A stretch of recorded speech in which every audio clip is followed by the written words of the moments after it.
my soul. Why? His praise shall continually be in my mouth. Why? Okay, let's take a deep breath. Come on, take it. Now, who does that oxygen belong to? God. So he said, when you take my breath, on your way out, you got to say, praise the Lord. Do you know, And everything that takes my breath. just listening to this, and it's just stirring me up. Bless the Lord, O my soul, who forgives all iniquities, heals all diseases. Therefore, he owns everything. when we bless him for being Lord, we're healed. He has to take everything away. Matter of Wow, fact, let me wow, tell you why wow. most people don't get healed. Listen carefully. My God, my God. Because they say the sickness is theirs. This is my pain, my cancer, my headache, my migraine.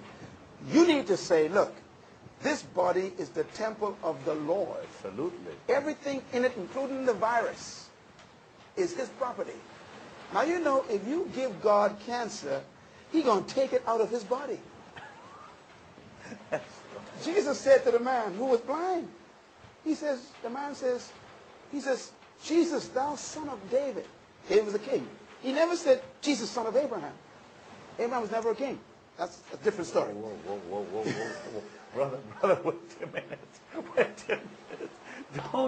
Don't just give me something and then change the subject.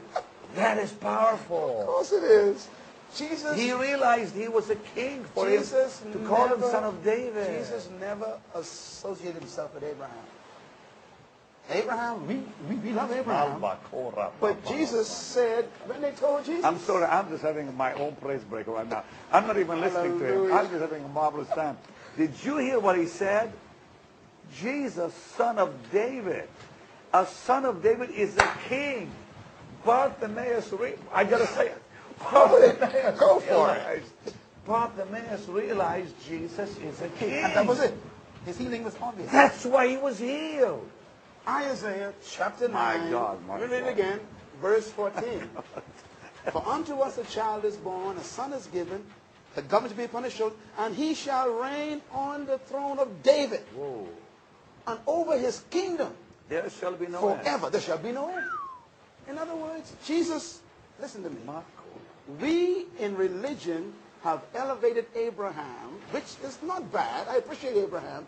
But Jesus never quite associated with Abraham. Because Abraham was never a king. But if you study, when they attacked Jesus one time, they said, we know who our father is, they said. See, religious people, they all cling to Abraham. And they tried to make Jesus cling to Abraham. They said, we know who our father is. Our father is Abraham. Who's your father? Jesus got excited. He says, look, let's go behind Abraham. Before Abraham was, I was king. Let me tell you something. Tell me anything you want. I'm loving it. That's why you're the Bible preaching and my head is just spinning right now. This book is the most misunderstood book in the world. I want to have, honestly, well, keep talking. Jesus said, before Abraham was, I am. He went behind religion and picked up Adam. Because Adam was a king. The Bible says he's the second Adam. Wow. And he associated with David because David was royal blood. Jesus Christ is a king. So blind Bartimaeus says, Jesus, thou son of David. That means king. Have mercy on me. Only a king can show mercy.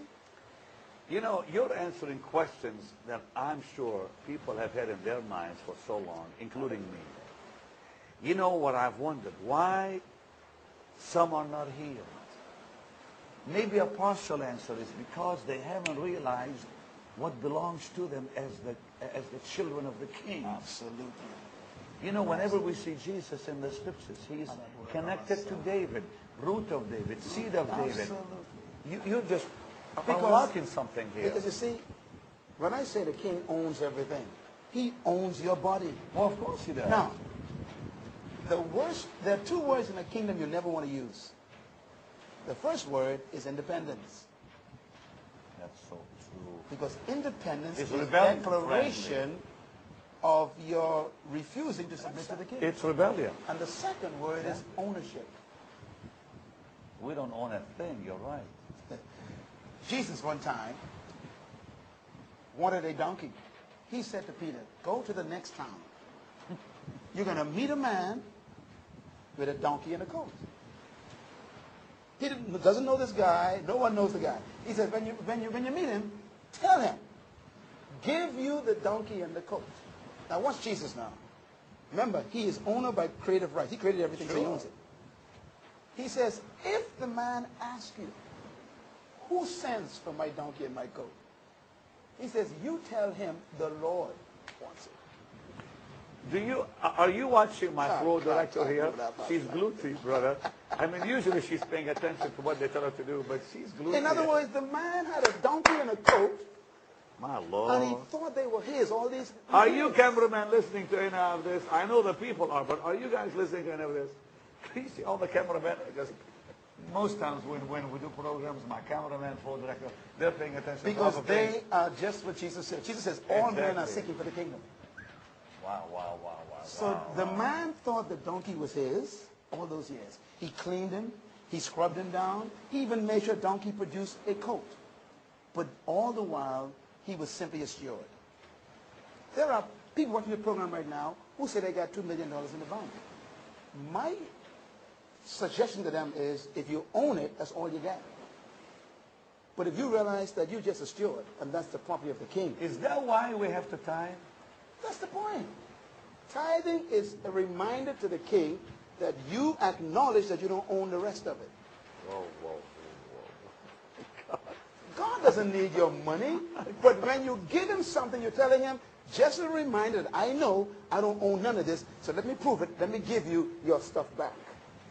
That's why in this book, in the last chapter is on kingdom giving. If the people watching the program, if they understood kingdom, this ministry would be reaching 10 billion people. Because there'll be no more gimmicks, no more schemes, no more begging. Why? Because we realize that all of us are stewards. There was a rich man that came to Jesus. In this book I talk about it. Very important man. He said, good Lord. Christ says, no, you don't know what good is. He said, but go ahead. What's your request? He said, how can I enter the kingdom of God? How can I become a citizen? Jesus said, no problem. Keep the laws of the kingdom.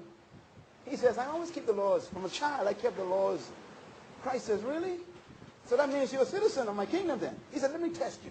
Now watch the test. He says, take everything that you have and give it to the poor.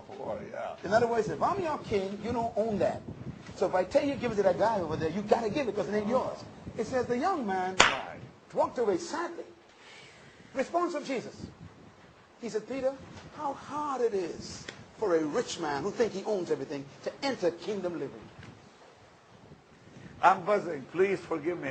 You got to slow down. This is incredible. The Lord, he owns everything. And that's why he said what he said to Peter. Absolutely. Listen, how is somebody... What he was saying is, this man is not listening to me. If he is in the kingdom, why isn't he listening to the king? I don't own what he says is mine. He says it's harder for a rich man to go through harder for a camel to go through an eye than a rich man to go through heaven. So it's not riches and money. It's submission to the king. Let me tell you why. Let me tell you why ministries are struggling financially. Because the people who support them are religious people. And to get money from religious people, you got to make them emotional. You got to, all right. You're right. In a kingdom, you don't own anything. That's why we can talk about in this program, and hopefully we talk about the governor. See, the governor lives in the colony.